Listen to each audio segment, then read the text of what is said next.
द्रव्य में डूबी हुई वस्तु पर दबाव कैसे निकालते हैं ये देखते हैं। ठीक है, तो हम इसके लिए एक बर्तन ले लेते हैं जिसमें पानी भरा हुआ है ये पूरा। ठीक है, और उसमें कोई वस्तु है यहाँ पे, वो h हाइट में है। ठीक है, h हाइट में ये इस द्रव्य में विराजमान है। ठीक, और इस द्रव्य का जो घनत्व है वो क्या है, d है, और इस पर लगने वाला जो पृथ्वी त्वरण है वो क्या है, g है।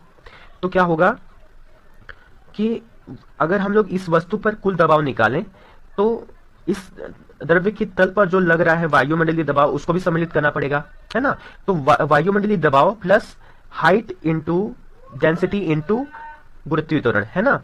तो ऊंचाई इंटू घनत्व इंटू गुरुत्वीय त्वरण ये हो जाएगा। ठीक है, तो ये हमारा हो गया इस वस्तु पर लगने वाला कुल दबाव। अब दबाव तीन प्रकार के होते हैं, एक गैस दबाव होता है, निरपेक्ष दबाव होता है और एक निर्वात दबाव होता है।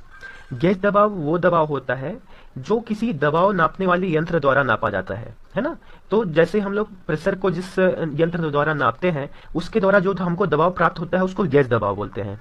ठीक है, और शून्य दबाव से ऊपर जो नापा जाता है दबाव उसको निरपेक्ष दबाव कहते हैं, है ना। और शून्य दबाव से ऊपर का दबाव को परम दबाव भी कहते हैं। ठीक है, और निर्वात दबाव क्या होता है, तो वायुमंडलीय दबाव के कम से कम का जो दबाव होता है, वायुमंडलीय दबाव से जो कम का दबाव होता है उसको क्या कहते हैं हम लोग, निर्वात दबाव कहते हैं।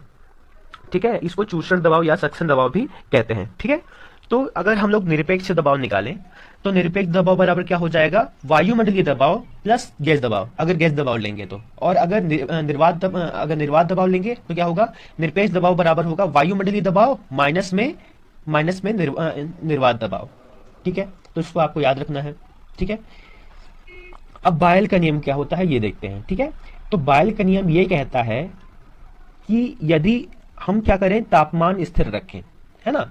तो तापमान अगर स्थिर रखें तो प्रेशर जो होता है वो वॉल्यूम के व्युत्क्रमानुपाती होता है, यानी जितना ज्यादा वॉल्यूम होगा उतना कम प्रेशर लगेगा और जितना कम वॉल्यूम होगा उतना ज्यादा प्रेशर लगेगा। ठीक है, तो जब P अनुक्रमानुपाती 1/V है ना, तो अगर V को इधर ले आओ तो क्या हो जाएगा, P इंटू V हो जाएगा, अनुक्रमानुपाती का चिन्ह हटेगा तो क्या आ जाएगा, बराबर हो जाएगा। बराबर आएगा तो वहां बराबर अनुक्रमानुपाती का चिन्ह जब भी हटता है तो क्या आता है, एक नियतांक आता है। यहाँ पास नियतांक को हम K मान ले रहे हैं।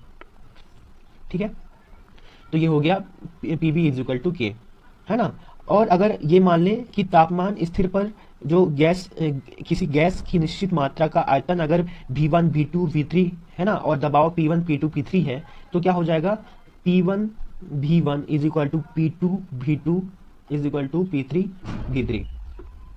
ठीक है, एक ये फॉर्मूला हो गया, इज इक्वल टू K, है ना। चार्ल्स ने एक नियम दिया, चार्ल्स वैज्ञानिक के अनुसार यदि हम गैसों में अगर प्रेशर को कांस्टेंट रखें, है ना, प्रेशर को कांस्टेंट रखें और हम उसी गैस का तापमान क्या करें, बढ़ा दें, तो उस गैस का जो वॉल्यूम होगा, जो उसका आयतन होगा वो भी क्या हो जाएगा, बढ़ जाएगा। ठीक है, तो इस और टेम्परेचर घटाएंगे तो वॉल्यूम भी घट जाएगा। जैसे कि हम गर्मी के दिनों में देखते हैं कि टायर में जो हवा होती है वो कम रखते हैं, क्योंकि हम जानते हैं कि टेम्परेचर जैसे ही बढ़ेगा तो वो क्या हो जाएगा, फूट जाएगा, है ना। तो वो हम किस लिए करते हैं कि टेम्परेचर बढ़ने से उस गैस के आयतन में वृद्धि हो जाएगी और उसकी वजह से टायर हमारा फट जाएगा, इसलिए हम क्या करते हैं कि हम उसमें कम हवा भरते हैं। ठीक है, तो यहां से ये समझ में आता है कि वॉल्यूम जो है वो टेम्परेचर के अनुक्रमानुपाती होता है। ठीक है, तो अगर अनुक्रमानुपाती का चिन्ह हटेगा तो कांस्टेंट आएगा, है ना। तो V is equal to K into T हो गया, तो V upon T is equal to क्या हो जाएगा, K। V upon T is equal to होगा K। अगर V1 वॉल्यूम हो और T1 प्रेशर हो और V2 वॉल्यूम हो और T2 प्रेशर हो और V3 वॉल्यूम हो और T3 प्रेशर हो तो ये सब भी क्या होंगे, आपस में कांस्टेंट होंगे। ठीक है, इसमें कोई दिक्कत, चलिए आगे बढ़ते हैं। तो ये हो गया हमारा चार्ल्स का नियम। चार्ल्स के नियम और बायल के नियम दोनों को अगर मिला लें तो गैस समीकरण हमको प्राप्त हो जाता है। जानते हैं कि बायल का नियम कहता है कि PV is equal to constant और चार्ल्स का नियम कहता है V upon T is equal to constant.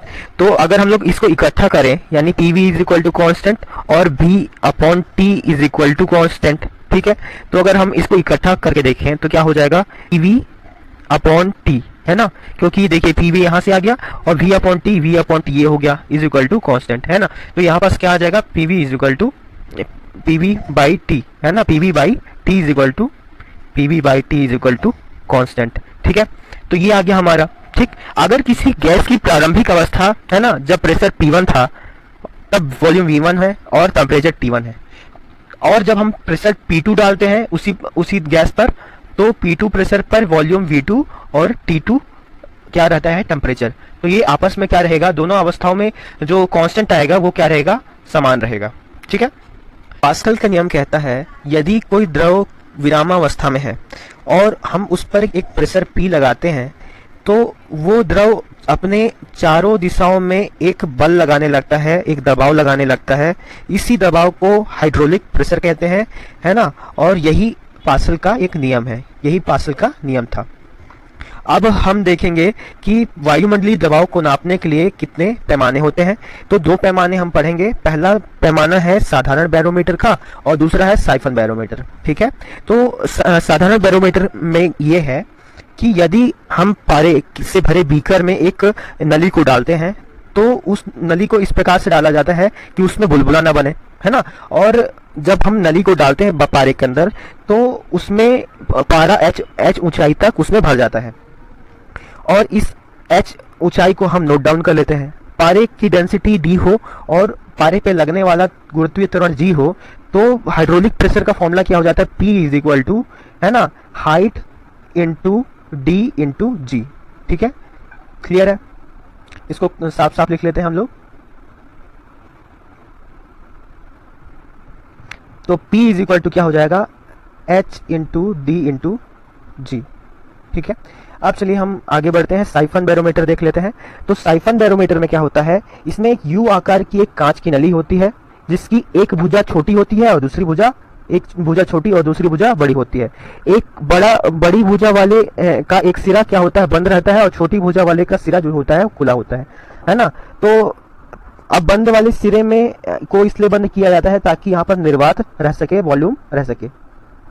ठीक है, अब यहाँ पे क्या होता है कि एक सिरे से हम क्या करते हैं, शुष्क पारा डालते हैं, है ना, उसके डालने से यहाँ पास जो पतली नली है ना, उस पर पारा ज्यादा चढ़ता है, इसमें कम चढ़ता है। इसके डिफरेंस को हम नाप लेते हैं, जो भी डिफरेंस होता है वही क्या होता है, वायुमंडलीय। यही जो अंतर होता है, इनकी ऊंचाइयों में अंतर होता है, ये अंतर ही वायुमंडलीय दबाव कहलाता है। ठीक है, तो यहाँ से आपका दबाव का चैप्टर खत्म होता है। धन्यवाद।